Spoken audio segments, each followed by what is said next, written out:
Salut les amis, on est dimanche. Qu'est-ce qu'on fait le dimanche dans Histoire de Boulon?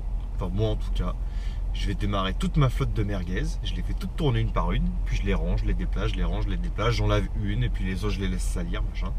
Et aujourd'hui on est dans la Cadillac et je profite de ma petite tournée de voiture pour vous faire le point sur ma Cadillac que je n'ai pas encore fait en fait. Vous l'avez vu le jour où je l'ai ramené, mais je vous en ai pas dit plus. Donc j'ai fait un peu plus de kilomètres avec la voiture, on va pouvoir en parler maintenant et on va profiter de cette vidéo surtout pour que je vous dise pourquoi cette Cadillac est une véritable voiture de luxe et qu'elle n'a rien à voir avec n'importe quelle voiture française qui a pu être produite dans les 40 dernières années. Voilà, c'est parti.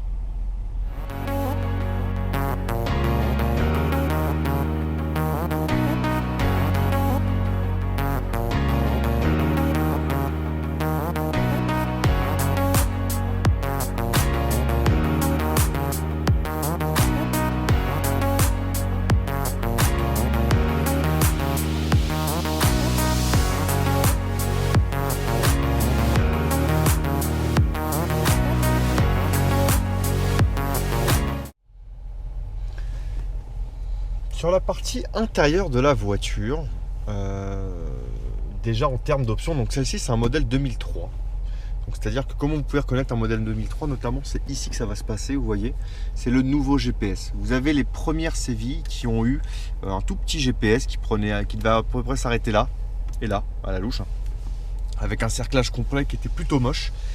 Donc ça c'était sur les premières séries, et il faut savoir que par la suite, donc à partir du modèle 2002, on a eu ce grand GPS Bose, avec tout le système Bose qui va avec les écrans, et surtout qui est tactile. Voilà. Pour une voiture de 2003, c'est quand même pas mal. Quand on voit les commentaires de la C5 où je me fais insulter parce que je dis à tout le monde que c'est pas une voiture de luxe et que la technologie est dépassée, hein. En 2003, dans la Cadillac CVI, j'ai quand même un écran tactile en 2003, hein, qu'ils ont commencé à mettre en 2002. Sur la C5, ils l'ont arrêté en 2016, je crois. Si je ne dis pas de voiture, ça va même en 2017. Et il n'y avait toujours pas d'écran tactile. Donc voilà, un système Bose. Je ne vais pas vous le faire gueuler, ça sert à rien. Puis sur YouTube, de toute façon, ils n'en veulent pas. Mais voilà, qui marche plutôt pas trop mal. Alors, ensuite, si on continue sur la voiture, les petits gimmicks que peut avoir cette Cadillac, des petites choses marrantes comme là, vous voyez, hop, on le voit ici, toc. Et voilà, la boussole, très chère aux Américains. Alors, truc électrochrome, machin bordel, mais voilà, la petite boussole, c'est toujours marrant, moi ça me fait rigoler. La voiture, donc là vous avez, alors pour ceux qui ne connaissent pas, hein, hop, attendez, je suis en train de faire muse avec mon truc, voilà, je vais pas y arriver, on va plutôt y aller comme ça, toc, et voilà. Donc là vous avez tout l'infotainment GM, pour ceux qui ne connaissent pas ici, où là il y a plein de choses. Donc, vous avez la moyenne, la lecture instantanée, le carburant utilisé depuis que j'ai la voiture, toc, voilà. Vous avez ici donc la vitesse moyenne, on peut prévoir la charge de la batterie et l'indicateur d'huile moteur et d'huile de boîte. Voilà, c'est la durée de vie, c'est remis à 0 quand ils vont repasser la voiture en français. Après vous avez personnalisation, machin, truc, température extérieure et l'autonomie qui me reste sur la voiture. Je peux m'amuser par exemple aussi à la repasser en miles si je veux, ça c'est prévu d'office. Et je peux m'amuser aussi à couper tout, toc, toc, et là on rallume l'ensemble, voilà. Toc. Ici vous avez donc le volant multifonction, à réglage électrique ici, toc toc toc sur le côté. Voilà, donc c'est des petites choses comme ça, mais voilà, c'est des trucs que vous n'avez toujours pas. Par exemple, je vais revenir là-dessus sur la C5. Pas de phare automatique, même si vous avez ici un petit réglage ici qui vous permet d'allumer automatiquement les feux là.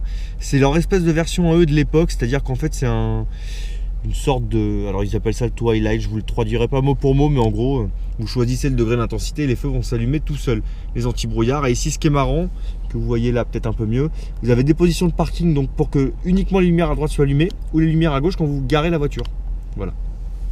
En termes de feu, on est sur du xénon, du simple xénon, les pleins phares sont encore en halogène à l'époque, mais on a quand même du xénon à l'avant. Qu'est-ce que je peux vous dire d'autre? Les sièges ici à mémoire sur le côté, voilà, avec la fonction lock ici, les 4 vitres électriques, bon ça on s'en doute. Vous avez ici sur cette partie là donc les sièges chauffants, toc 1 et 2 avec le traction control et la boîte de vitesse. Ici la petite partie cendrier, machin bazar, la clim automatique Bizone ici. Là hop, on va tourner un petit peu, toc. Donc là vous avez les gros sièges de Fatou, voilà, hop, le chargeur 6 ici, hein. qui doit fonctionner. D'ailleurs, il faut que je remette un CD voir ce que ça donne. Toc. Et là, on a la deuxième partie. Si j'arrive à l'ouvrir, ça s'est mal branlé. Là, le téléphone que je n'ai plus, mes téléphones d'origine. Il faut savoir que ce véhicule-là était intégralement équipé à la sortie de l'usine. Il avait toutes les options possibles. Voilà. Et ça, par contre, c'est cassé, ça ne ferme plus. Voilà. Il faut le savoir, c'est américain quand même. Et ça ne ferme plus. L'intérieur de la voiture en lui-même, à l'arrière, vous avez donc le gros truc, la trappe à ski. Vous avez aussi juste là, hop. Il faut savoir que la voiture a les 4 sièges chauffants, hein, pour l'époque. Tout de même, c'est quand même sympathique. Et tout en haut, hop, le toit ouvre. Je pense qu'on a fait à peu près le tour pour l'intérieur. Hein, je dis bien à peu près, mais ça a été fait. Sur les options qui sont un peu notables. Après, bon, c'est des petites bêtises que vous allez là. Bon, là, vous voyez ici mon côté bizarre. Bon, ça ne marche pas. Parce que dans cette voiture, on reviendra dans une vidéo. Tout ne fonctionne pas forcément. Mais là, hop, vous voyez, j'ai le réglage d'intensité. C'est des petites conneries comme ça. Vous avez le double pare-soleil aussi, juste ici. Hop.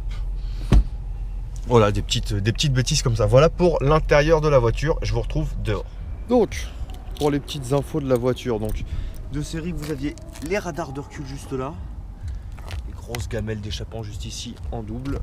Voilà. Le coffre ici. Hop.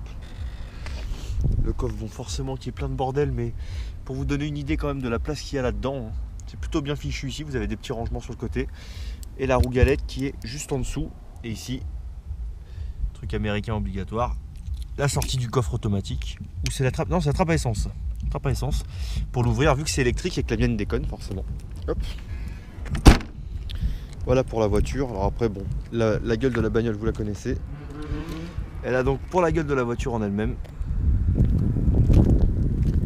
Voilà. Ici, les belles jantes chromées de la STS, c'est la seule qui les avait. La SLS avait des jantes différentes. Avec les capes 9 qui sont ici. Toc. Le rétroviseur automatique, machin. Les nouvelles jantes. Ici donc, les feux xénon. Toc. Vous avez là. J'en profite tant que je suis ici, je vais vous remontrer la bête. Et voilà. Le beau North Star, la belle pièce. Le 4 litres 6 donc de 305 chevaux. C'était la version la plus puissante. Celle-ci est une 2003, mais ça j'en reviendrai dans une prochaine vidéo quand je vous parlerai des soucis que j'ai avec la voiture. Mais voilà, il tourne impeccablement bien, hormis le démarreur qui fait un peu de bruit. Mais à part ça, en sortant de révision, le mec m'a dit, celui qui me l'a inspecté, le spécialiste, il m'a dit, il n'y a pas de problème, elle est saine. Enfin, elle était censée être saine. Voilà. Voilà pour la voiture. J'ai de l'accessoire après qui a été rajouté, c'est les petits radars avant, qui en fait de série n'existaient pas. Vous n'aviez que le radar arrière à la base, et ça c'était rajouté par le propriétaire allemand. Voilà pour l'extérieur de la voiture, on a fait le tour. On va passer à la partie conduite. A tout de suite. Alors, les amis, la Cadillac. Donc vous avez vu les petites options. Hop, petit message d'erreur. Vous avez vu les options de la voiture. Bon bah voilà, c'est moi j'avoue que je suis fan de ces conneries là. Quand je vous parlais tout à l'heure du petit réglage d'intensité de lumière pour le pare-soleil. Ça va être les 4 sièges chauffants. Ça va être voilà la voiture qui vous dit sans avoir les feux automatiques, attention, il faut que tu allumes tes phares, la boussole. Ça voilà, c'est des petits gimmicks qui font que. Maintenant à la conduite, comment est-ce que ça se ressent?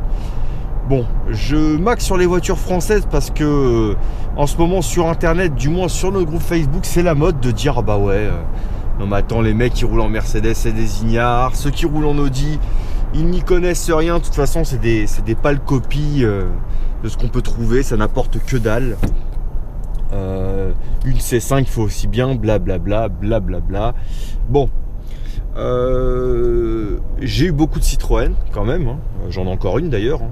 J'ai déjà acheté 2 fois la même XM, j'ai eu une CX, j'ai eu une C5 exclusive, j'ai roulé plusieurs fois en C6, j'ai roulé plusieurs fois en DS, en ID, j'ai roulé en GS étant gamin, c'est vrai, enfin bref, j'ai un grand passif en termes de Citroën, notamment parce que je veux pas entendre parler de Peugeot en tant que luxe à la française. Si on écoute un peu l'histoire, le luxe à la française, c'est en gros c'est Facel Vega, un peu Bugatti encore que, hein, parce que bon, Bugatti considérer que c'est français, c'est quand même drôlement rigolo, hein, mais bon, ça sera un autre débat. Et Citroën, hein, Citroën avec la fameuse suspension, machin, le truc, le bidule. Bon, quand vous roulez dans cette Cadillac, quand vous roulez dans une classe S, mais aujourd'hui je vais vous parler de ma Cadillac. Pourquoi est-ce que ma Cadillac est meilleure que n'importe quel Citroën jamais fabriqué? Tous ceux qui sont montés dans cette voiture, la première chose quand ils montent dedans, c'est... Ouais. L'intérieur, ça fait kitsch en photo, hein, ça on va pas se le nier, hein, ça fait vraiment kitsch. Mais à côté de ça, bon, bah voilà, c'est du bois ou de la rose de plastique, hein, comme vous voulez, mais ça présente bien, ça a bien vieilli, hein, la voiture elle est de 2003, donc c'est une fabrication de 2002 avant d'être importée, et bah ça a bien vieilli. Voilà, tu vas t'arrêter de reculer quand même. Ça a plutôt bien vieilli, au contraire, hein, les bois sont pas craquelés. Bon, les cuirs par contre un peu plus, hein, vous voyez, mais bon, encore une fois, des cuirs de 15 ans dans une Citroën, hein, je vous laisse imaginer l'état des cuirs de la C5 quand vous voyez déjà que la voiture avait même pas 10 ans. Voilà, je vous laisse imaginer ce que ça donnera dans 10 ans, les C5 devant. Donc vous avez des sièges qui sont énormes. Les sièges sont juste gigantesques. Même Migros, qui est quand même un sacré ours, même lui, il y en a trop pour lui, quoi. C'est vraiment prévu pour le marché américain. Donc vous avez des gros sièges. C'est même pas des sièges, en fait, c'est des fauteuils. Qui ont un défaut, c'est qu'ils vous ne retiennent pas. C'est pas des sièges de sport, voilà. Cette Cadillac là est pour moi la dernière vraie Cadillac. Même s'ils ont commencé à vouloir un peu l'européaniser, c'est la dernière vraie Cadillac. Où quand même le confort primait par rapport à tout le reste. Donc on a une boîte automatique 4 vitesses. La boîte, donc encore une fois, voiture de 2002. À mon avis, ça n'a jamais été vidangé. Tout est d'origine là-dedans.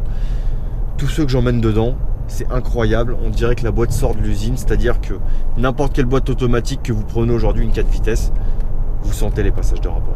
Il y a un moment où les 10 premiers kilomètres, vous découvrez la voiture, mais au bout d'un moment, vous sentez quand même qu'il y a un petit quelque chose, c'est pas forcément brutal. Là, quand je vous dis qu'on ne sent rien, et pourtant je suis super attentif à ce genre de choses, on ne sent rien du tout. La boîte pourrait sortir de l'usine, ça serait même pas choquant.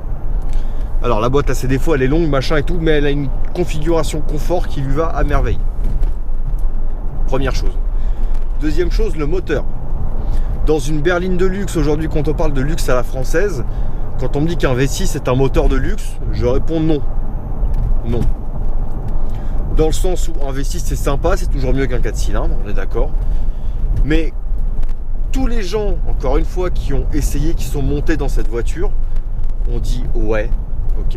Ceux qui sont roulés dans la Jaguar, qui ont roulé dans le 12, c'est la même chose. Ces gros moteurs, ces grosses cylindrées, que vous le vouliez ou non, quand vous avez roulé dedans, vous comprenez. Vous dites, ok, je comprends pourquoi chez Rolls-Royce, ils ont des V12. Je comprends pourquoi chez Bentley, ils ont encore dans les Mulsanne, par exemple, le Silite 75. Il y a une raison si on met des gros moteurs dans les voitures de luxe. Et la raison, c'est pas juste pour niquer des ours, même si ça pourrait être marrant, hein. La raison première, c'est la souplesse, c'est le silence de fonctionnement. Et c'est la possibilité de coup d'accoupler ces voitures avec des boîtes de vitesse aussi énergivores et aussi peu sportives qu'elles soient. La voiture avancera quand même. Là vous voyez, on est à l'arrêt, la voiture à l'extérieur, on n'entend rien du tout. Mais rien. Là vous voyez, je suis à 3000 tours. Voilà. Là elle va montrer la 4e, c'est terminé. On n'en parle plus. Voilà. On est à 70, la voiture, il y a un silence de fonctionnement qui est irretrouvable aujourd'hui dans une voiture française. Voilà, je vais le dire, hein. On en a conduit, on en voit, machin, on ne le retrouve pas. Parce que cette voiture a été conçue à la base pour ça. Vous avez des isolants partout. Là, vous avez de l'Alcantara, du machin. Partout, il y a de l'isolant. Et bah, ça se ressent, quoi. Aujourd'hui, ça se ressent. Donc, gros moteur, beaucoup de coupe. Ça marche quand même relativement bien, hein. Je sais pas si vous voyez le compteur là, mais je vais écraser un petit coup. Alors, kick down, voilà. Et voilà, pas besoin d'aller plus loin, ça suffit. Je vais vous montrer, voilà. Ça, un simple coup de deuxième, là on entend un peu plus le V8, et là tout de suite, voilà. Il y a quand même 300 chevaux, ça a beau faire 2 tonnes, hein.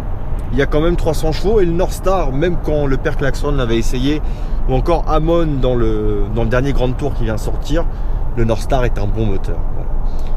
Il a une fabrication particulière qui faisait que quand General Motors a produit ce moteur, ils se sont dit il faut qu'on le rende vraiment la voiture la plus fiable du monde.